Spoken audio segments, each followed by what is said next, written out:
Tonight, university students grieve a death on campus. I'm a bit shaken up, and so are all my colleagues. Students console each other, and the school pledges to do more after the union that represents academic workers says Friday's death was the fourth suicide in just over a year. Plus, my hope is that the safety of kids will be respected and paramount. A work to rule in Ontario will mean less supervision of students and dirtier schools. And a brush with controversy, the blowback after a famous graffiti laneway gets painted over. Good evening, I'm Chris Glover. Tonight, the president of the University of Toronto speaks out following a death in a building on campus where other students have died by suicide. The president says safety barriers should have been installed earlier. So we all wish that we had done that sooner. That's why we closed the building immediately, why we erected temporary barriers over the weekend. It's why we have been expanding our mental health services, like the same-day counseling services that we have rolled out this fall. Meanwhile, also tonight, an emergency meeting was held by the university's student-led mental health council to give students an opportunity to talk through their grief. Ali Chiasson reports on the reaction on campus. From a different perspective, PhD engineering student Sam Henry was there. How are you doing? How are you feeling now? I'm a bit shaken up, and so are all my colleagues.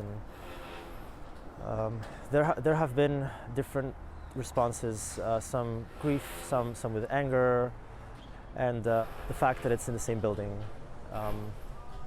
In the span of 14 months, this has happened three times. The Behen Centre for Information Technology was closed part of the weekend. We were escorted out by Toronto Police, by EMS, and as we were walking out, many of my colleagues, and including myself, saw what had happened. And it was the first time for pretty much all of us to be this close. As a teaching assistant, Henry has training in student wellness support. But even I couldn't handle all that without sort of thinking about it all throughout the night. He's not alone. I was in my first year and I was sitting in my room when I heard about the first suicide that happened at Behen.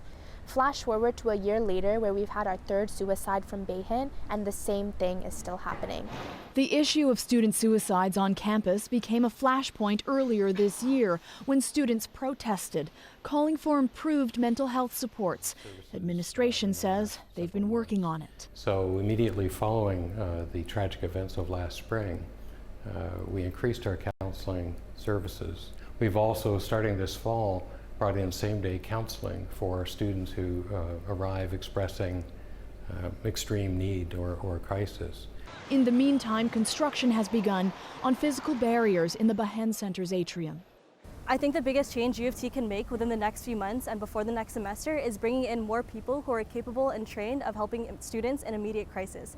I think a lot of the times the wait times drive people away from reaching out for help, but being able to bring in more counselors or therapists or psychologists to even help young people talk about their feelings and talk about what they're going through, it'll help students a lot. Henry sought the help of grief counselors this weekend. He hopes more students seek help. But if we group together as a community and have each other talk about it, it just gets, it's a better form of support than not talking about it at all. It's a sensitive topic to talk about, but students bravely are in meetings with grief counselors and student health counselors all this week. If you or someone you know needs help, you can always contact the Canadian Suicide Prevention Service. And for more student-specific resources, you can check out the university's website. Ali Chiasson, CBC News, Toronto. Now to an active police investigation. Police are appealing for witnesses after identifying the 21-year-old killed in Etobicoke last night as Amir Narain. He was found shot in the back seat of his car in a parking lot. But in regards to the people that were in the vehicle, I speak directly to you. In leaving somebody behind who could use medical aid and now is since deceased, I think it's a collective responsibility for everybody in that vehicle to come forward. Police do not think Narain was shot in the car. Using surveillance video from the plaza, they were able to determine that the car was left just after midnight Sunday morning. We've obtained a copy of that video, but police have asked us not to show it. Police have not determined who left the car there or if Narain was still alive at the time. The car was parked for 20 hours before police received an anonymous call. Not long after, the person seen here looks into the vehicle and drives away. They believe that person knew Narain. The 911 call came from a business not far from the scene. Now to today's new reality in Ontario schools. As of this morning, 55,000 education support workers started a Work to Rule campaign. It means they'll only do tasks they're explicitly required to do. The job action comes after a weekend contract talks with the province failed to reach a deal. Lisa Shing explains the sticking points and what it means for students. As the education minister smiled for a photo op at a school north of Toronto today, it was impossible to ignore the fallout of labor negotiations over the weekend. My mission and my hope is to land a deal as soon as humanly possible. It obviously takes two to tango. But education workers outside signaled their dissatisfaction at talks breaking off and accused Stephen Lecce of paying lip service. He is saying all the right things, but there's a clear disconnect between what he is saying and what we're seeing at the table. Job security and benefits are the main issues for CUPE, the union representing 60% of the province's administrative staff, education assistants and custodians like Jason McFarlane. The student maybe doesn't necessarily understand exactly what my real serious role is there, but they know that I'm an important person. When we talk about schools, we think teacher and teaching, and that's it. And it takes a lot of background work to make those buildings operate and those students successful. As of today, custodians won't be cleaning areas the ministry doesn't fund, like hallways, offices, and gyms. Other staff won't supervise children, hand out medication, or start classes, essentially jobs that teachers do. These staff members make an average of $38,000 a year, the lowest paid in the education system. Today, parents outside a Toronto school were generally supportive of them. We need these people to do their work, and they need to be paid appropriately. It's going to put a lot of pressure on students, so we need it to be over quickly. Something like that will affect us heavily, yeah.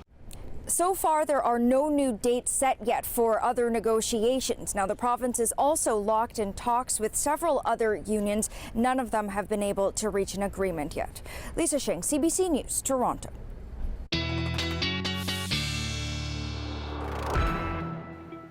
Colette Kennedy is here now with a first look at the weather forecast. Colette, the first day of October is tomorrow. How's it looking? Thanks, Chris. Yeah, we're starting a new month, October, but we're in the same season. And this season of fall can be very interesting with lots of ups and downs. And we're headed into a pretty big up as we go into the 1st of October. Now, will it be a record? That potential is there. I'll show you why. Okay, this is what the average high is this time of year. This is what the record high is. And this comes from 2002, 29.5. Well, my forecast high for tomorrow is 29 degrees. So it's going to be close. If we get a little bit of a spike, we may in fact hit a record or break it. So just know it's going to be a hot and humid day. That's really the takeaway from this. Daytime highs today, hard to get out of the upper teens. You did fine back in Windsor, 25 degrees, but elsewhere all around London, the exception as well at 24. Otherwise, it was just teens for those highs. And overnight tonight, we kind of have a corridor in there where we may have some isolated thunder and lightning rolling through, but the greater chances north and northeast of the GTA, a bit of patchy fog then could accompany that. But into tomorrow, we'll likely see a mix of some sun and cloud, and then the temperature soars, those winds turn towards the west-southwest. Humidity goes up too, but late in the day, we'll see some showers and thunderstorms coming back through the area. And we'll probably see quite a bit of cloud cover kind of building in there through the day too. 16 tonight, there's your high. 29 degrees to start off the new month. Chris? Can't even believe it. Thanks for this, Colette. A nonprofit that works to bring laneways to life in Toronto is apologizing after its most recent project did quite the opposite. Instead of just a few garages getting new murals painted, virtually an entire alley has been painted black. There's a fix in the works, but as Angelina King tells us, some well-known art is now gone forever. For years, this alley at Queen and Ossington served as a graffiti gallery, popular among tourists. But in just hours, some of Toronto's best-known street artists' work covered up with black paint and a single letter. I know there's quite a lot of disappointment. Steve Ferrara curated the original work back in 2012. He's now seeing it gone for the first time. It's not as bad as I thought. The problem, I guess, is that it happened. Here's how, according to the Laneway Project. It says after consultation, 7 homeowners approved new murals for their garages. They hired a curator, which hired an international artist. The organization says instead of sticking to the 7 garages, 26 were painted. In a statement, the Laneway Project says in part, "We recognize that although this happened contrary to our instructions, it's our responsibility as the project lead to make it right." They say they'll paint over it or get new murals done. Ferrara says accidents happen, but in some ways it's not okay. There is a lot of history here. There's, writers like Spud who have been here for years, and he got, hit the most. And some, commissioned pieces that he did for the homeowners. One artist whose work went from this to this says while he's embraced the impermanence of graffiti, this is different. It's just ignorant and it's insulting and it makes me a little bit sad. It's not that good. It's really not that good. Not for the older people that have a hard time already seeing, and it's being dark and you're already in an alleyway and now they can't even see what garage they're going into.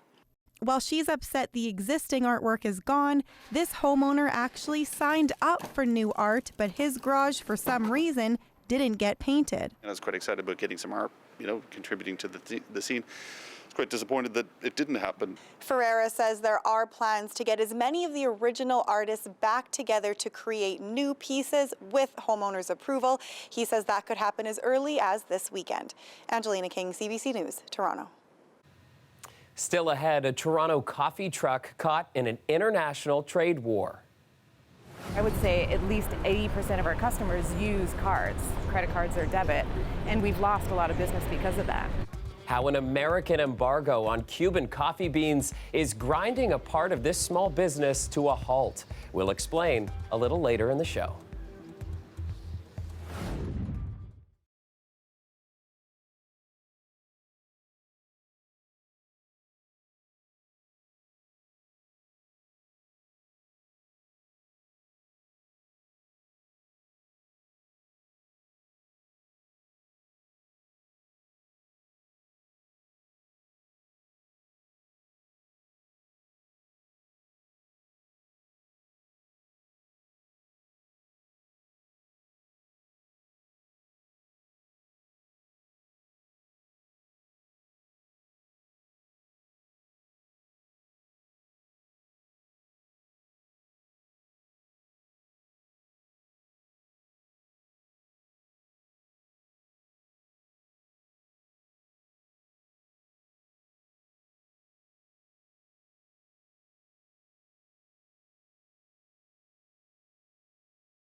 Gun violence and how to put a stop to it is once again in the spotlight on the election campaign trail. This week, as part of our 5 Issues in 5 Weeks series, we're taking a closer look at what the parties are pledging.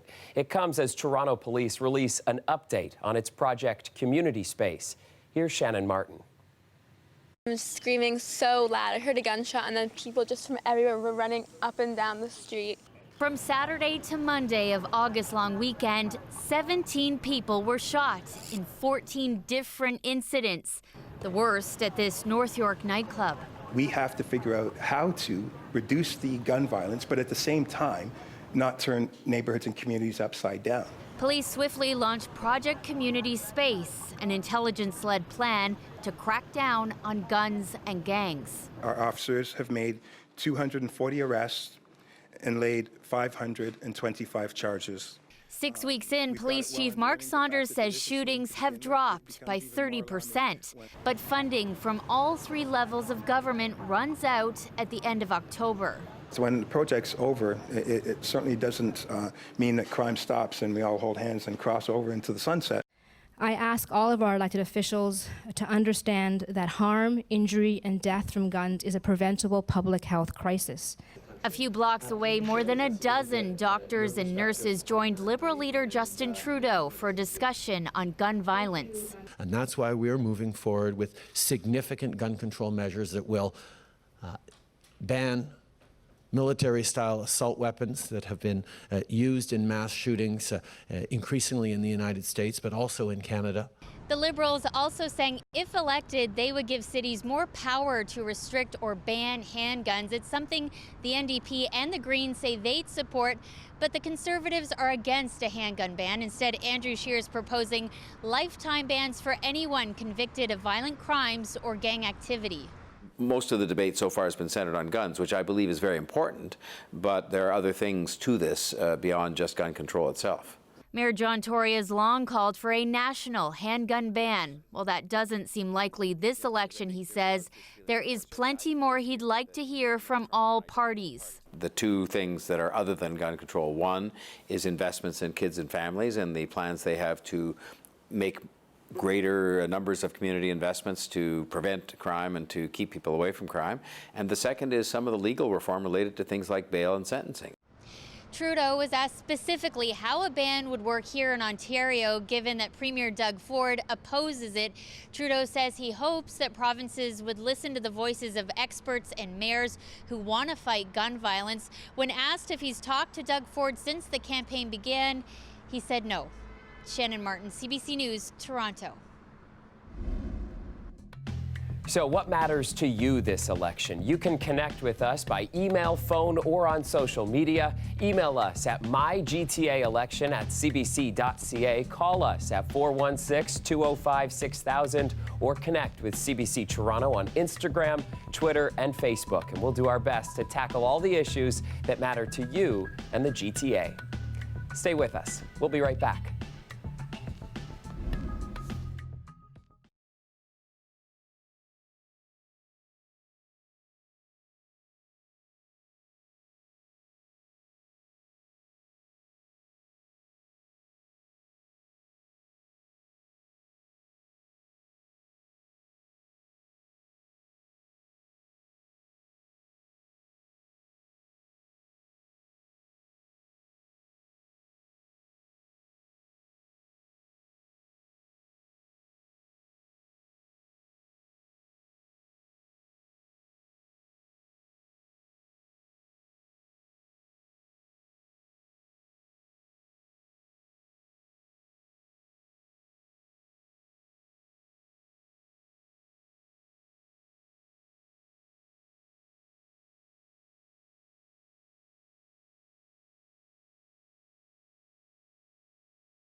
The weather update is brought to you by Train Extreme Conditions Testing. It's hard to stop a train, really hard. Train, the most reliable heating and cooling brand. It's technology you may have used. Square allows customers to tap or swipe their cards to pay for things, but for a Toronto coffee vendor, using the service led to her being out thousands of dollars. As John Lancaster reports, it appears this all has to do with the beans that go into her brew. Monica Mustelier sells cups of joe at her Little Havana mobile coffee trailer. But it's her dough, that is her missing money, that started all this. Where is that money is a really great question. We're out almost, I would say, over $14,000 now. Since late August, she says about $14,000 worth of payments she collected using Square never made it into her bank account. The problem persisted for weeks, so much so she started accepting cash only, fearing more money might go missing. I would say at least 80% of our customers use cards, credit cards or debit, and we've lost a lot of business because of that. She says Square Canada led her to believe it was a glitch involving what it called an acquiring processor. Now she says they've told her it's not a tech issue at all. It's about her coffee beans, Cuban coffee beans. Mustelier says Square Canada told her they use a U.S. bank to help process their customers' payments. Well, the U.S. has a trade embargo against Cuba, and the U.S. bank, well, seemingly it has concerns over payments for Cuban coffee beans. Mustelier's coffee stand doesn't do business in the U.S., and the Cuban beans are imported legally through a Canadian distributor. Her bank account is also in Canada. A Square Canada spokesperson confirmed with CBC News there is no tech problem, but did not respond to specific questions. In the meantime, Mustelier says Square Canada has suggested they'll refund her the $14,000. We have a family, and our employees have families, you know, and they need to get paid, and so do we. She also says Little Havana will be looking for another tech company to process payments, one that uses only Canadian banks. John Lancaster, CBC News, Toronto.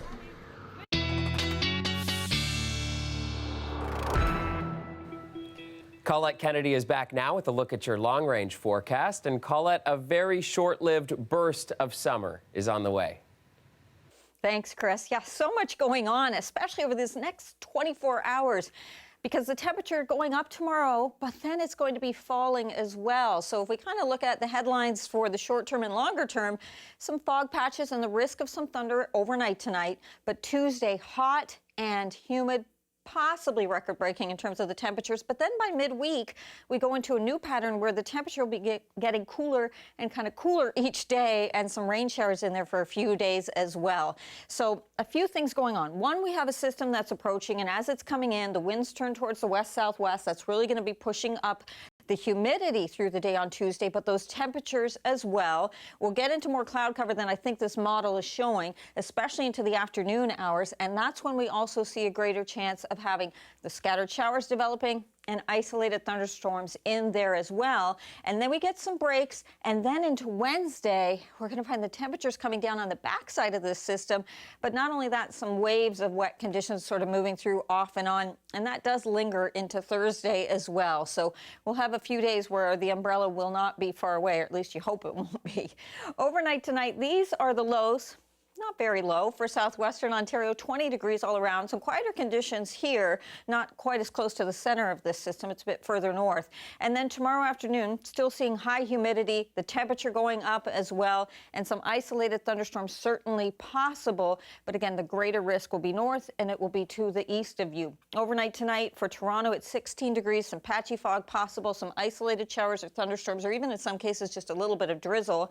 Those lows still on the mild side. Those lows are what we'll be seeing for some highs coming up in a few days. Not the case for tomorrow, though. So with the winds a little bit gusty at times, going to a high 29 degrees. Few of you may hit 30 degrees, slightly cooler if we get some thunderstorm activity coming in a little bit earlier. So Markham, that's why I have you at 27. And then there goes the plunge as we go into Wednesday. So still a lot of cloud cover, some showers, just a really damp day. 17 for the high, so kind of like today. And then Thursday, 15, and we keep going down. So Friday and into the weekend, it does look like we'll have clearing skies, so getting some sun back, but high temperatures just around 13 degrees. And that will be the first week of October. All right, sounds good. Thanks, Colette. They actually care what they're giving their guests. A whole new menu is on offer at Scotiabank Arena. We'll show you some of the new options after the break.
A new season of the NHL and NBA are set to kick off, and that means something new at Scotiabank Arena.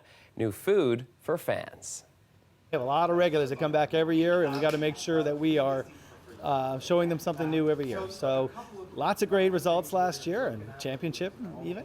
But you know, we're always looking for the next thing.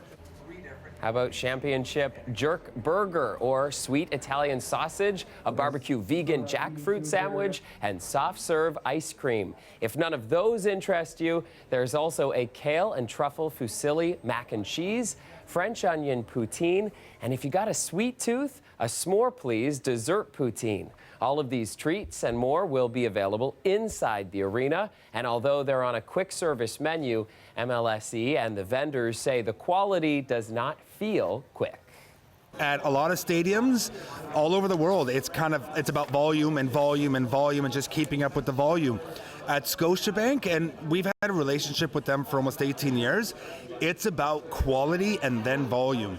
And they actually care what they're giving their guests. The culinary director says the biggest trend they're following this year, meatless dishes. Scotiabank has a record number of 11 vegan and vegetarian options now available in the stadium. Looks delicious. That is our show for tonight. Remember, you can get caught up anytime on our website, and Dwight Drummond has your local newscast tomorrow at 6. Have a great night.